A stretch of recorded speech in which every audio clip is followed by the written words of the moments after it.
I tend to get really attached to things. When I get really fond of something, I get addicted. I get obsessed.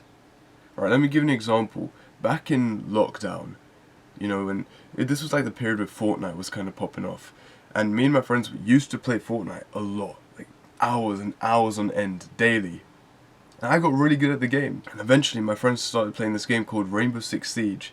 And they would always ask me to switch and to play Rainbow Six Siege, to stop playing Fortnite. And I always said no. The reason I always said no was because I didn't want to be the noob again. I didn't like being the newbie or the one that's just starting and making everything that I created from the ground up. It felt like a complete switch to me and I didn't want to do it. I mean, eventually I came round. When I played it once, I got addicted. Came round. I now have 10,000 hours on that game. I used to talk to this girl. I can't really call her my ex because we weren't dating. We weren't officially dating. But we basically were, you get what I mean. We were basically dating, but we never made it official. And I was obsessed with her. I was obsessed so much to the point where I would always have my phone up, waiting for her messages. I would either be scrolling on TikTok or scrolling on Instagram, waiting for her messages to come up so I could reply to them. And if she wasn't replying, I would make sure to play video games or to watch porn so I could take my mind off waiting for her messages. Because it wasn't a good thing for me and I knew that at the time. Yet I still kept waiting on her. No matter what was going on, I would drop everything just to message her. And especially if she asked me to come see her, bro, everything was getting dropped. I would lie to my parents, I would drop the work I had to do, no homework was getting done, I would ditch my friends just so I could see her.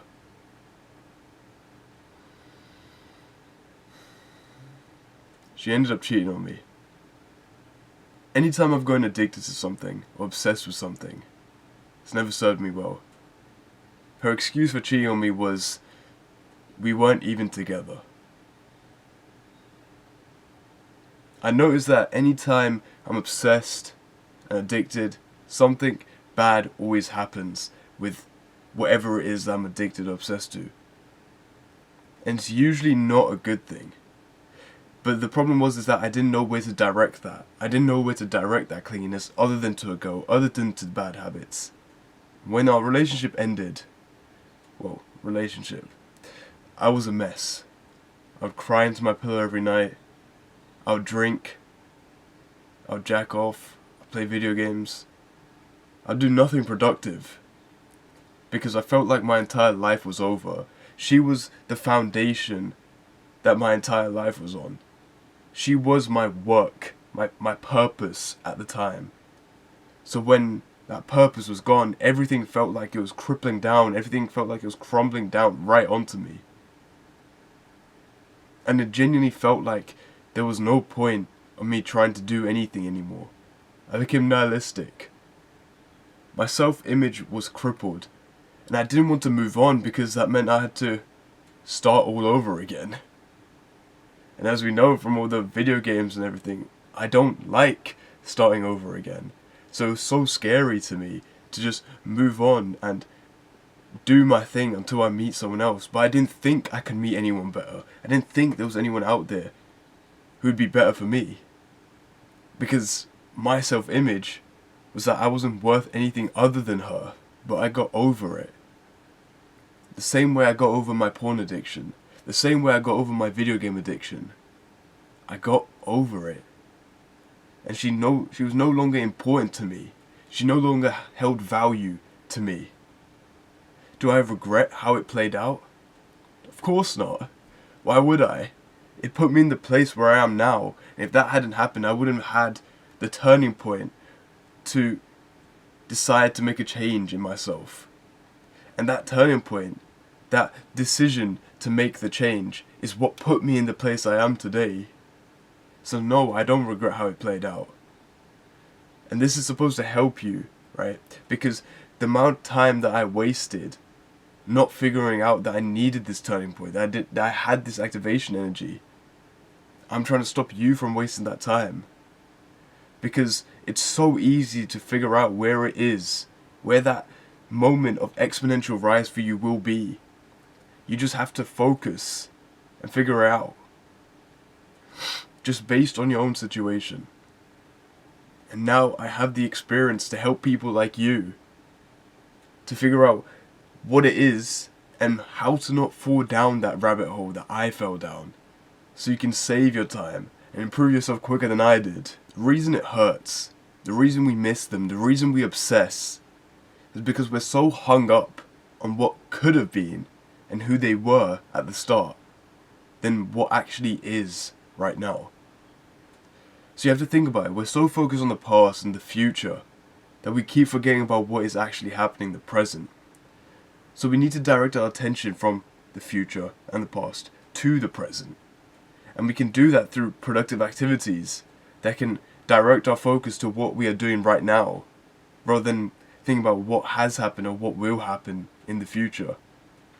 So things such as going to the gym, reading, meditation, all of these are really good habits to start doing that can direct your attention to the present. And it's something that can help you improve you as a person as well, so that you have a better opportunity as finding a high value woman. Because you become a high value man after you do these three things. The reason that this helps is because there's a time period in the day where you're not fixated on thinking about what the past was with her or what your future could have been with her. It's just you and the weights. It's you and the book. It's you and your focus on your breath. All these things can help you direct your attention to what's happening now, so you can stop thinking about the other situations. The reason it hurts so much for a relationship to end is because that the person that you thought you knew isn't actually the person you knew. Right? Let me delve a bit deeper into that, right? You have this image of this person, of your partner. So imagine that you're standing on concrete ground, right? It's like a block of concrete ground, and below that is chaos. It's the abyss. You don't know what's down there. And this concrete ground is the image that you have of your partner. It's who you think they are. Because you never really know someone, but it's who you think that this person is. So when the relationship ends and you find out that they're not who you thought they were, that concrete ground becomes fragile. And you fall through it. You fall into the chaos. You fall into the abyss.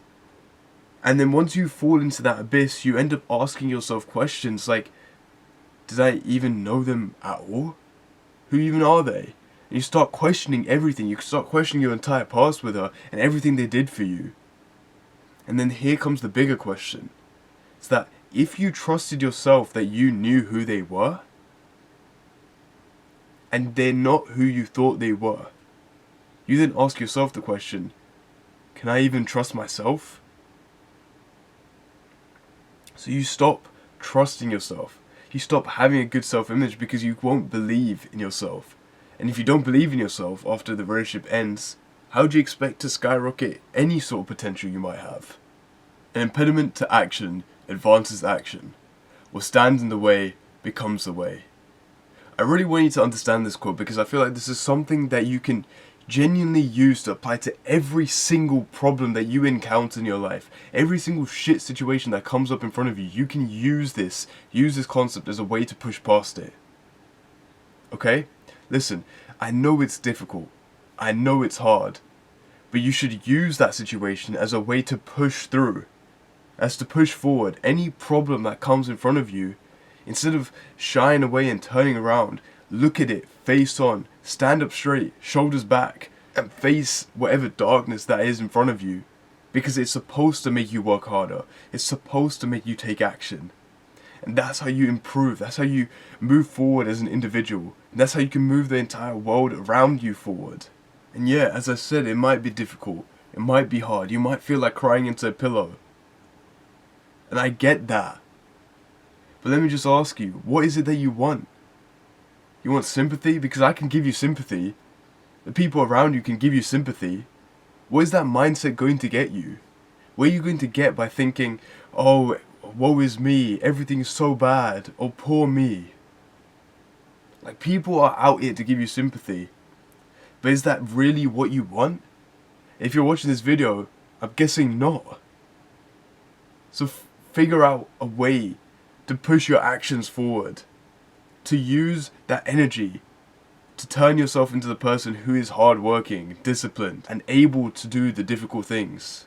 You need to understand that you have to flip the problem on its head and use it as an opportunity of growth, to become the person that you want to be, to become the person that she can never be with. Because you can do that. You have the ability to do that. You've never been more blessed in the situation we are now to do that. You can go to the gym. You can go online. You can learn. You can read. You have the opportunity.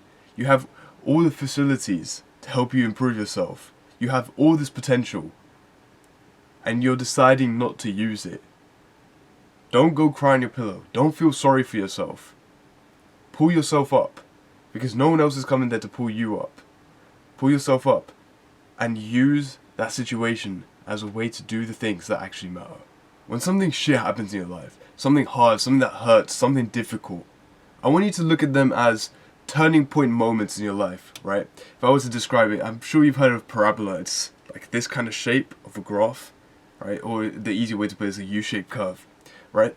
So I want you to imagine this downward movement as you being in that shit job, as you being in that bad relationship, right? It's constantly going down. You decide when it stops, right? And say you're constantly going down. Once they get cut out of your life, once you get out that bad job, once you fix your family's relationship, once you get out that toxic relationship, this is your turning point, right? This is where you stop and this is where it goes up. So it's like that, right? It's a U. So this is your turning point. And I want you to understand that at this point, this is where you're the most malleable as a man. This is where the activation energy comes in, so you can start increasing and rocket up. In your traits, in your discipline, in the amount of work you get done, into becoming a gentleman, into having the physique that you want. You have to understand that this is the turning point, and this is where your activation energy comes in to push you forward. Use this breakup as a way to mold yourself as a man, to use that energy towards something productive. We all know that energy can't be created. We know that energy can't be destroyed. We know energy can be transferred. So whatever energy is built up inside of you, because I know you have it, right? I know you have the motivation, because you'll go out there, keep on checking up on her, and then keeping on messaging her, keeping on calling her, asking her friends how she's doing. So you have the discipline, and you have the motivation to keep doing those things every day. You have the energy inside of you, it's there. So stop wasting it on checking up on her. And start putting it into you. Use it to push yourself to go to the gym. Use it to read. Use it to meditate. Use it to gratitude journal. Use it to spend time with your family, to spend time with your friends. And become a better person, to become a better man. So you use those moments as ways to push yourself forward. And that's how you become a better person. That's how you make them miss you. Remember that girl I talked about at the start? My ex? Well, I won't even say my ex. We already clarified that. She messaged me about 3 times from 3 different accounts to get my attention. She's called me multiple times before that. She texted me, right? You can apply this in your life as well, right? If your ex ever texts you back, so you don't actually go back to them. It's hard, I will admit, because you're going to want to know the other side of it. But you're going to have to do this, and you'll actually be really happy that you did this. Say your ex messaged you back. She messaged me saying, "I need your help." This was all messages. And I was with my friend Will at the time. I wasn't really sure how to respond to it. And what he told me genuinely made me laugh, and it also fixed the situation. He said, "Imagine you don't even know her. Imagine she's a complete stranger." Which she is. She messaged me saying, "I need your help." And I said, "Who's this?" She said her name, and I said, "Who's that?" She did message me again. See, pretending that you don't know them at all, as much as you like to know the other side's situation, you don't understand the amount of temptation I had to just be like, what the fuck does she mean? I want to know right now, and then I can figure out, and then this is, and then eventually you're back in the same loop. She actually messaged me again a couple of days later on WhatsApp from a different number, where she sent some random sentence about like, "Oh, I think I did 160 instead of 260 or some shit like that. And I wasn't sure what the fuck she meant by that. So I just didn't reply to it. Because if there's anything that my peace of mind is the cost of, so if the cost of anything is my peace of mind, then I'm not buying it. It's a waste of my time. And it's ruining this positive feedback loop that I have. And she thinks that she can come back in and destroy all my progress. Just because she thinks she can like me now. She thinks I'll be here for her now because I said it back then. No. You can't just destroy me as a fucking man, as an individual, and expect me to accept you back as if nothing happened. So I don't know you. Don't know who you are. You can go fuck off and enjoy your own life. Let me deal with mine. So listen, bro. Genuinely listen, right? I'm hoping this helps you. Don't go down that rabbit hole again. Don't. Focus on going to the gym. Focus on reading. Focus on meditating. Get your shit together. I guarantee you'll find a better woman. You will. Okay? I promise you. I genuinely promise you on that. You do these things, you start doing the good things, you improve yourself as a man, you will find a better woman. You just have to stay consistent and do the work, and it's going to be hard, it's going to be difficult, it's going to be lonely. But you have the energy to push through, you have the motivation. So do it, okay? That's how you get over your ex, man, okay? Thank you for listening. Mwah.